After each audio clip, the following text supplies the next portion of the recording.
Mas Mardigu, saya mau tanya nih. Indonesia saat ini kan pivot miring dengan Tiongkok.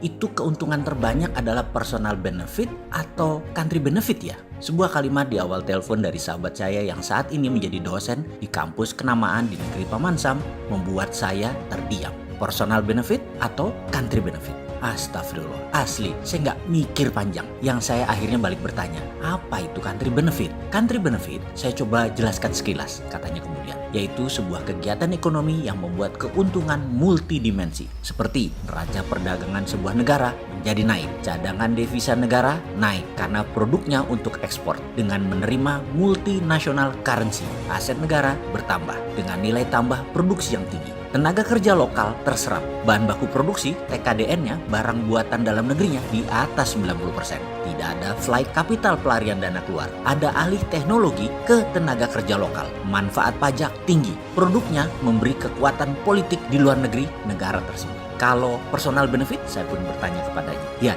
yang untung hanya personalnya saja yang membawa proyek atau yang menginisiasi proyek, dia yang untung. Cadangan devisa negara jadi minus. Aset negara atau natural resources capital jadi hilang. Hasil pajak kecil, bahan produksinya semua asing. Pinjaman dana juga asing. Tenaga kerja asing dalam tingkat manajerial ke atas. Tenaga kerja lokal hanya buruh kasar. Tidak ada alih teknologi. Transaksi ke luar negeri namun duit capex, capital expenditure, nggak pernah balik masuk ke Indonesia lagi. Hanya operational expenditure yang masuk. Dan uang yang dibayar untuk membeli bukan multinational currency seperti dolar, tetapi mata uang negara pembeli. Misalnya yang beli Malaysia dibayar pakai ringgit, yang beli Vietnam dibayar pakai dong Vietnam. Itu namanya bilateral currency. Ini tidak membuat keuntungan atau country benefit sama sekali. Jadi kembali saya tanya kepada Anda, Mas, investasi yang masuk ke Indonesia banyak yang menguntungkan secara personal benefit atau country benefit? Demikian dosen senior itu bertanya ulang kepada saya. Kepala saya pun langsung melayang ke data-data banyaknya TKA yang memang saat ini tidak bisa digantikan oleh tenaga lokal katanya. Proyek-proyek di Sulawesi, proyek di Kalimantan, di Jawa, di Sumatera yang terutama adalah proyek power plant atau PLTU batubara. Membuat cadangan devisa naik nggak ya? Teknologi asing semua nggak ya? Dana asing semua nggak ya? Berapa pajak yang sudah dihasilkan? Tinggi nggak ya? TKA-nya sedikit atau banyak? Saya berpikir keras sambil mencari fakta data. Tanpa waktu lama, data tersebut mulai menumpuk di depan saya, kemudian saya dengan pede menjawab.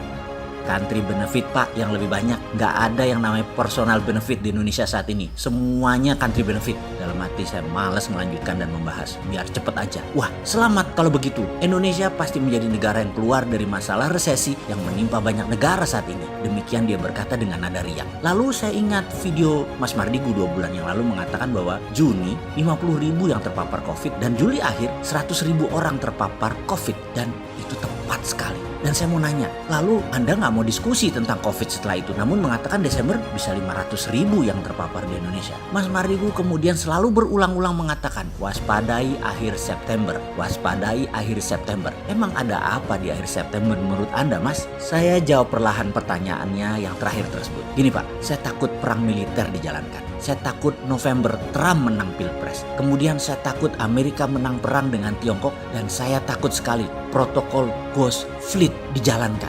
Jujur, saya tidak tahu siapa di negara Indonesia saat ini yang menjelaskan ancaman atau who define nation threat dan mempunyai skenario untuk mengantisipasi nation threat-nya. Mendefinisikan ancaman lalu menyiapkan antisipasinya seperti halnya sebuah moto Latin yang Jenderal Napoleon Bonaparte pernah pakai. Civis pacem para bellum adalah moto pasukan elit yang menyatakan kalau Anda mau perdamaian, bersiaplah untuk perang. Ngomong-ngomong, saat ini nama kode pasukan Amerika dan pasukan beberapa negara yang mengepung Laut Natuna Utara di dalam berperang melawan Tiongkok adalah Civis pacem para bellum. Ini kode keras di mana setiap negara yang memahami nama kode ini harusnya mulai menerjemahkan kemudian bergerak mengantisipasi. Karena itu kita mengingatkan Amerika dan sekutunya serius mau menghajar Tiongkok. Ini yang saya takutkan kejadian di akhir September mendekati masa Pilpres di Amerika. Bentuk pasti perangnya apa itu saya kurang tahu. Namun mudah-mudahan saya salah lagi. Yang penting tidak ada personal benefit dari miringnya Indonesia ke Tiongkok. Iya nggak? Betul nggak? Setuju nggak?